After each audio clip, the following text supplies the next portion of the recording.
Хэнти аймгийнхаа цаг үеийн мэдээллийг Өндөрхаан телевизээр өдөр бүрийн 19, 21, 23 цагуудаас хүлээн авч үзээрэй. Төвийн томоохон телевизүүд болох TV9, TV5, Молор, Утаг 21 телевизийн орон нутгадх инфо Өндөрхаан телевиз. Бид танд үнэн бодит, шуурхай, хүртээмжтэй, тэнцвэртэй бодит мэдээллийг цаг алдалгүй газар дээрээс нь хүргэж байна. Бидэнтэй харилцагуудаас 7056 33 97. Сайн бацхан үзэгчтэй та бүхэндээ шинэ 7 хоногийн мэндийг хүргэн дэвшүүлье. Өндөрхаан мэдээллийн хөтөлбөр үзэгчдийн нөхөд бэлэн болсон байна. Анхаарлаа хандуулна уу. Ингээд та бүхэндээ Хэнти аймаг Чингис хотод болж өнгөрсөн мэдээллүүдийг танилцуулъя. Эхний мэдээ.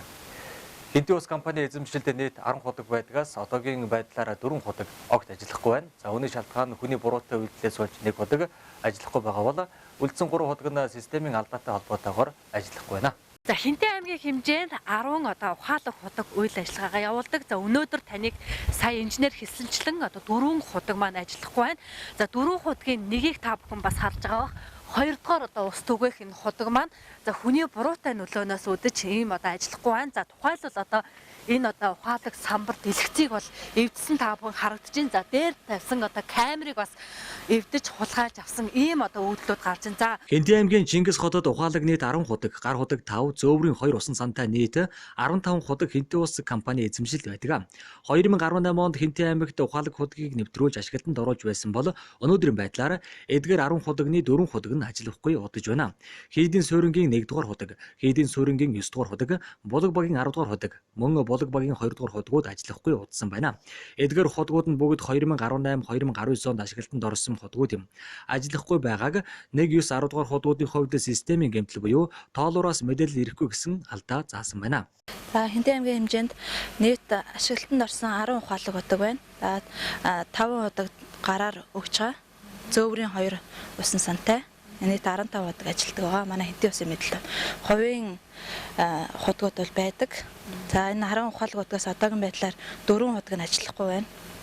За ажиллахгүй байгаа шалтгаан нь бол дотор талдаа бол 3 ходог нь бол тоолуураас мэдээлэл ирэхгүй гэсэн ийм эвдэрэл гэмтэлтэй байгаа. Энэ нь болохоор яг манай цэлбэг хэрэгсэл нь байхгүй улмаас хот руу захиалж иж авчруулж байгаа. За энэ гэмтэл гарсны улмаас ажиллахгүй байгаа ходгууд дээр бол манайхаас ямар арга хэмжээ авч байгаа гэхээр хүн суулгаж байгаа, гараар өгч байгаа.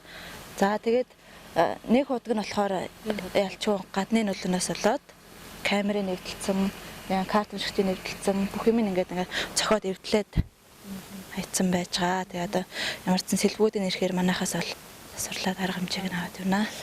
Хэрлэн сумын 2 дугаар баг булаг багт байрлах 2 дугаар ходгийн хувьд хүний буруутай үйл ажиллагаа буюу ходгийн хяналтын камерыг эвдэж тонсон, ухаалаг ходгийн дэлгэц цөм цохиж гэмтээсэн, гар уншигчийг эвдсэн байна. Энэхүү ходгийг хэвийн ажиллагаанд оруулахад дор хаяж 7-оос 8 сая төгрөгийн засвар хийгдэх бөгөөд ходгийг засахад төсөв мөнгө байхгүй, мөн Хэнти аймагтаа засах боломжгүй юм байна. Тухайн ухаалаг ходгийг суурилуулсан компани нэрж засаж зэлбэх учраа энэхүү хүлээгдсээр байна. За ядчид нэг усаа коноп уятаага ходогтойгоо зөв хайцч чадахгүй те жижиг бага насны хүүхэд яваад тэд нар ч нэг карта уншуулж чадахгүй юу, нөгөө хоног төхөөрөмжтэйг сайн харьцаж чадахгүй. Тэгээд түүнээс болж эвдэх гацах асуудал бас гарна. Тэгээд ус маш их хасган нэг канистр жижиг савд нөгөө амтай савнд ус ихтэй маш их ус хасган тэрнээсээ болоод өвдийн цагталд халтарч голох унах асуудал эрсдэлтэй.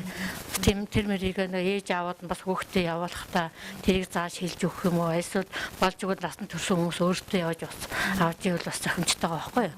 тэгэхээр 5 дугаар огт байрлах энэ ходгийг бас эвдсэн байна. Эвдсэн байгаа. Хүүхдүүдийг нэг чулууд нь камер юмын эвдэн тэгээд гаднаа гэрэлтэй ходгийг гэрд мэрлийн хагална. Тэгээд камерын наадлынх нь станц янз бүрийн юмуудын эвдэн тийм талаар хүүхдүүд л маш их юм сүйтгэдэг байхгүй. Тэгээд тийм болохоор эргээд өөрсдөө тэндээс ундныхаа усыг авж байгаа. Тэгээд өөрсдөө ашиглаж байгаа болохоор бас хүн болгон том жижиггүй тэрнтэй хариуцлагатай хандаад байх юм бол бас тэрний чинь бүрэн бүтэн байх боломж байгаа ч тийм халтарч унахгүй ус наасханд усаа бага асгаад байгаа чинь халтрах болгоомжлох юм байж гэн. Тэгээд тиймдээ л анхааралтай хандах юм бол тэр болно ш. Иргэд ухаалаг ходгаар үйлчлүүлэхдээ бүрэн дүүрэн ашиглаж чадахгүй байгаагаас гадуур нь асгаж мөс тогтож халдиргаа үүсэх, усны шалаан хөлдөж гэмтэх, ихэвчлэн насан туршийн хүүхдүүдийг усанд явуулснаас үүдэн инхүү олон эрсдэл гарч байгаа юм а. Дараагийн мэдээ. Аймаг сумдын иргэдийн төлөөлөгчдийн хурлын үйл ажиллагааг сурталчлах, тайлагнах, сайн туршлага түгээх. Иргэд олон нийтэд мэдээлэл хүргэх, төлөөлөгчдийг алдаршуулах зорилгоор иргэн танаа өдрөлгийг зохион байгууллаа. Энэхүү өдрөлгийн хүрээнд иргэдийн төлөөлөгчдийн хурлын төлөөлөгчид спортын 4 төрлөөр өрсөлдсөн юм а. Иргэн танаа тайлан төдрлөгийн хүрээнд иргэдийн төлөөлөгчдийн хурлын төлөөлөгчид волейбол, теннис, чатар, дамын дөрвөн төрөлд тэмцээн зохион байгуулсан бөгөөд тэмцээний нээлбэр дүнгээр Борон дөөрсөм 72 оноогоор 1-р байр, Баднар усам 67 оноогоор 2-р байр, Гас шарсам 59 оноогоор 3-р байр эзэлсэн бол Бэндэр сум 54 оноогоор 4-р байр эзэллээ. Өмнөдлөгөр сум 48 оноогоор 5-р байр нь тус шалгарсан байна. Манай аймгийн иргэдийн төлөөлөгчдийн хурлаас 18 сумынхаа иргэдийн төлөөлөгчдийн хурлын нэг одоо урьж оролцоож иргэн танаа тайлан төдөлгийг амжилттай зохион байгуулад спортын арга хэмжээгээр өндөрлж байна. Манай Батнар усны иргэдийн төлөөлөгчдийн хурлын баг амжилттай сайн тоглож одоо 3-р байр эзэлсэн. Төлөөлөгчдийн иргэдийгээ төлөөлж ажилладаг аливаа урлагийн үйл ажиллагаа, спортын үйл ажиллагаанд төлөөлөгчд нар маань ер нь манлайлж оролцдог. Волейболын төрөлд Бэндэр сум 1-р байр, Жаргалтан сум 2-р байр, Баднар сум 3-р байр, Борон дөр сум 4-р байр, Шадрын төрөлд Өмнөдлөгөр сумын Тамирчин Лав сүрэн 1-р байр, Гашар сумын Тамирчин Дэмжиг сүрэн 2-р байр, Борон дөр сумын Тамирчин Сүхбаатар 3-р байр, Дамын төрөлд Баян хотгос сумын Тамирчин Энх тунгалаг 1-р байр эзэлсэн бол Баян адаргас сумын Тамирчин Өлзий сайхан 2-р байр, Гашар сумын Тамирчин Сарын цэцэг 3-р байрыг тус эзэлжээ. Манай сум 21 төлөөлөгчтэй өнөөдрийн арга хэмжээнд бүх төрөл дээр нь оролцсон. Тэгээд юу дээр шатар дээр ширээний теннис бусад юун дээр нь бол жигдэхэ оролцоод явсан. Даамны төрөл дээр нь тэргүүн байрыг авсан. Ер нь зохион байгуулалт. Тий волейболын тэмцээн одоо бидэд энэ ондоо багтаад төлөөлөгчдийнхөө дунд одоо хурлын нэрэмжт бас нэг арга хэмжээг зохион байгуулах гэсэн төлөвлөгөөтэй явж байгаа. Хөтөлбөрт оролцож байгаадаа их баяртай байна. Би өөрөө энэ шатрын дасгалжуулагч багшийн мэргэжилтэй. Ямар ч үсэн энд оролцсон залуучуудаа бас баяр хүргэе. Бас ирээдүйд одоо бас төрж байгаа залуучууд одоо бол интернет хөгжсөн учраас ТV дэлхийд очиж интернетээр нүүдэг учраас хүн болгонтой нүүхтэй бас амраг байлаа. Теннисний эрэгтэй төрөлд Бэндэр сумын Тамирчин Гүр дөрж 1-р байр, Баднар сумын Тамирчин Бат Жаргал 2-р байрыг эзэлсэн бол Борон дөр сумын Тамирчин Сүхбаатар 3-р байрыг эзэлсэн байна. Теннисний эмэгтэй төрөлд Борон дөр сумын Тамирчин Эрдэнэ чимэг 1-р байр, Хэрлэн сумын Тамирчин Энх зэ 2-р байр, Өмнөдлөгөр сумын Тамирчин Бат цэцэг 3-р байранд шалгарч өргөмжлөл, алт, мөнгө, хүрэл медаль, мөнгөн шагналаар тус шагнагдсан байна. Мэдээллийн хөтөлбөртэй хамтдаа үзэгчид та бүхэнд баярлалаа. Дараагийн мэдээ. Хинтээ аймгийн цагдаагийн газраас гавьяаныхаа амралтанд гарсан 5 албан хаагчийн хөдөлмөр алдрыг тэмдэглэх ёслолын үйл ажиллагааг ахлагчийн баярын өдрийг тохиолдуулан тэмдэглэсэн юм а. Энэхүү мэдээллийг одоо бүлээн авч үзсэн. Хинтээ аймгийн цагдаагийн газраас гавьяаны амралтанд гарсан албан хаагчдын хөдөлмөр алдрыг тэмдэглэн хүндэтгэл үзүүлэх арга хэмжээг жилд 2 удаа зохион байгуулдаг уламжилттай. Цагдаагийн газраас тус албан хаагчдад хүндэтгэл гардуулж туслах аж ахуйгаас 3 тонны бог малаар шагналаа. Энэ үеэр цагдаагийн газрын зүгээс гавьяаны амралтанд гарсан албан хаагчдын намтар ажиллаж байх үедээ байгуулж исэн гавьяа шагналыг хамт олонд нь танилцууллаа. Би 1997 оноос хойш одоо 2019 он 21 жил 8 сар цагдаагийн байгууллагад цагдаагийн байгууллагад ажиллаа. Энэ хугацаанд ер нь гол төлөв дандаа хөдөө суманд ажилласан. Суманд ажиллах хугацаанд хэсгийн төлөөлөх цагдаагаар ажиллаж байгаад 2017 оны 17-нд аймгийн төвийн эрүүгийн цагдаагийн насны эрүүгийн ахлах мөрдөгчөөр 2 жил ажиллаад тэгээд цэргийн байнгын нутагт гарлаа. Сумын хэсгийн цагдаа төлөөлөгч чинь хамгийн хүнд хэцүү. Одоо Монголын цагдаагийн нүүрс цэцэг суманд харуулж байгаа.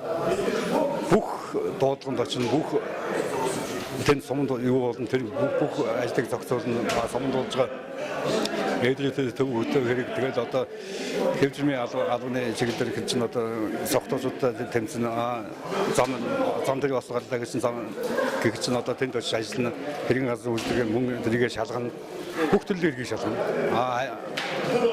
ер нь сумын эсгийн төлөв цагдаа гэдэг бол тэгэл тухайн үед одоо намайг ажиллаж байгаа үе чинь тоггүй гэрэл цахилгаан байхгүй машин оноо зэрэг ховор байсан тэгэл явган өвлөг үүдэн чинь явган дуудлаганд явах жишээтэй тэгэл энэ намаргүй ажил шүү. Энэ одоо шинэ албан хаагчтай хамт чилгээд ахмад үеэс суралцах мөн өөрсдөө одоо тухайн үедээ гэмтрийг ямар нэгэн жишээ дуудлаганд ордог тэндээ оновчтой шийдвэр гаргадаг байх. Мөн хуулийн байгууллагын үнэтэй тухайн нөхцөлөд уялдуулж шийдвэрийг гаргах зөв зохистой гаргадаг тийм л байна шүү. Иргэн бүрийн амар амгалан амьдралын төлөө хоёргүй сэтгэлээр мөр зэрэгцэн зүтгэж байсан тасгийн хамт олон хүндэтгэл үзүүлж дурсгалын зүйл гартууллаа. Цагдаагийн алба гэдэг бол шантрах зүйл олон, нойр хоолгүй зүтгэх үед гэр бүл хамгийн чухал. Ажилдаа дуртай сэтгэлтэй ард олонны төлөө хоёргүй сэтгэлээр ажиллаж явсан гэдгийг тус албаа хаагчид хэлж байсан юм а. Миний хувьд манай цагдаа 26 жил ажиллаад зэргийн байнгын өдөртөө гарч байна. Өнөөдөр энэ өдөртөө тэмдэглэхэд хамт гарч байгаа 5 өдөртөөгөө өдөртөө зохион байгуулж байна. Би өөр энтгийн онгогт эндээ сургууль төгссөн, дээд сургууль төгсөөд эндээ ажилласан. Энд цагдаагийн дэд хүндээ боллоо би ажиллаа. Тэгээд залуучуудаа айлгад цагдаа бас хүнд хэцүү ажил. Хамгийн гол нь дарагтай хүнч чадвар ажилласаа гэж хийж байгаа гэж хүсэж байна. Хинтээ аймгийн цагдаагийн газартаа 21 жил ажиллаж өнөөдөр хамт олноороо хөтөлбөр алдраа тэмдэглүүлж байгаадах баяртай байна. Би өөрөө Бэндэр сумын цагдаагийн тасагт 1997 оноос эхэлж нийтийн хэвжээр хамгаалах газрын цагдаагаар ажиллаж байгаад 2000 оноос Хинтээ аймгийн төв шилжиж ирж түүнээс хойш хэсгийн байцаагч, багийн цагдаа, жүжигчдийн офицер, ахлах мөрдөгч, эргүүлээ офицер зэрэг тасралтгүй ажиллаж өнөөдөр ингээд гавьяаныхаа алдрыг тэмдэглэж байгаа. Цагдаагийн алба хаагчийн хамгийн гоё мөрөгжил бол ер нь иргэдийнхээ төлөө явхад өрхтэй шүү дээ.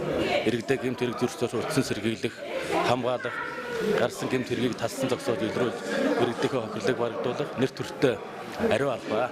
Гавьяаны амралтанд гарсан мөрдөн байцаах тасгийн бэлтгэл хошууж Болор Эрдэнэ, Эрүүгийн цагдаагийн тасгийн бэлтгэл ахмад Балдан Гомб, Шуурхай удирдлагын тасгийн бэлтгэл ахлагч Барс Болд, бэлтгэл хошууж Баасан Дөрж, ахлагчийн зөвлөх Лавг Сүрэн нар хийсэн бүтээсэн ажилда хоож үдээ зааж сургаж явахаас гадна гавьяаныхаа амралтанд гарсан ч хийж бүтээх эд насндаа яваа залуус юм а. Дараагийн мэдээ Монгол банкнаас санаачлан хариуцлагатай банк аян улс орон даяар өрнөж байгаа.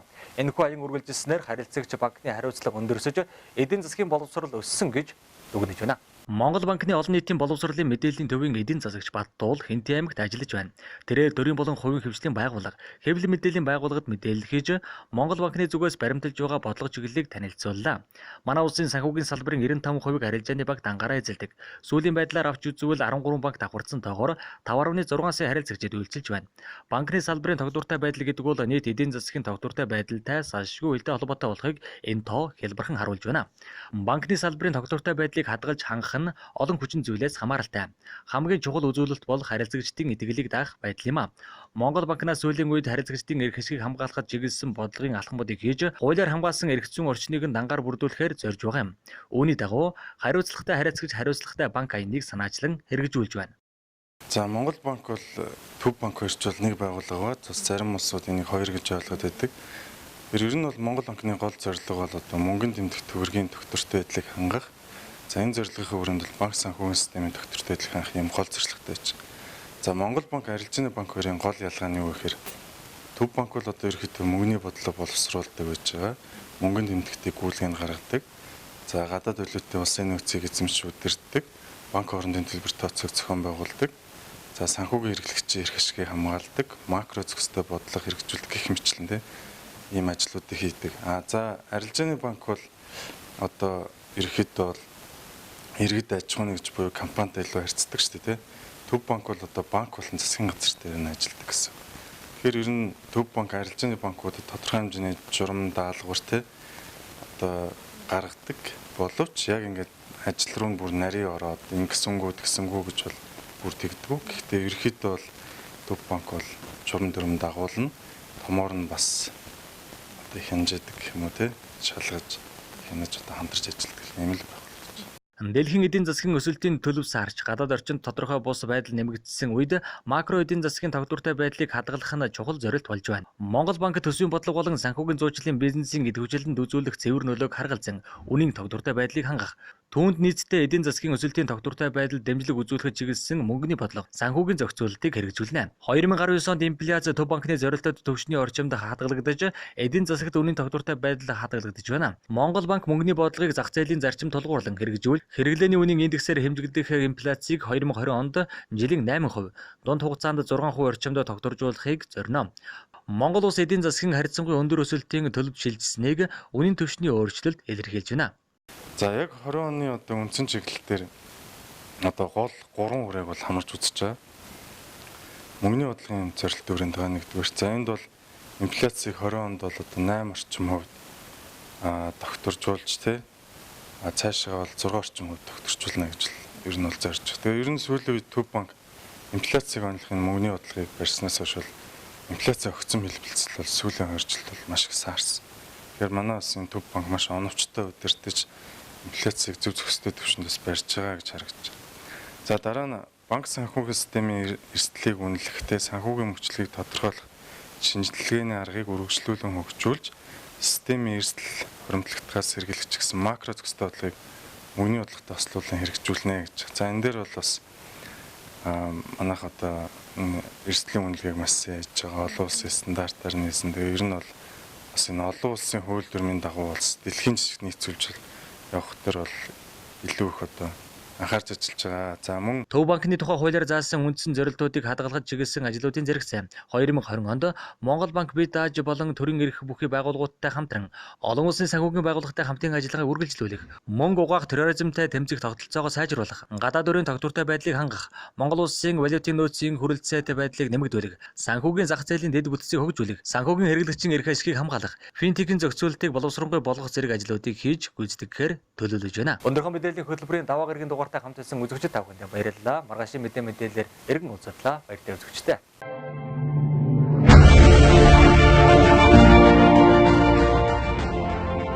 Хэнти аймгийнхаа цаг үеийн мэдээллийг Өндөрхаан телевизээр өдөр бүрийн 19, 21, 23 цагуудаас хүлээн авч үзээрэй. Төвийн томоохон телевизүүд болох TV9, TV5, Молор, Утаг 21 телевизийн орон нутгадах инфо Өндөрхаан телевиз. Бид танд үнэн бодит, шуурхай, хүртээмжтэй, тэнцвэртэй бодит мэдээллийг сагалдалгүй газар дээрээс нь хүргэж байна. Бидэнтэй харилцагуудаас 7056 33 97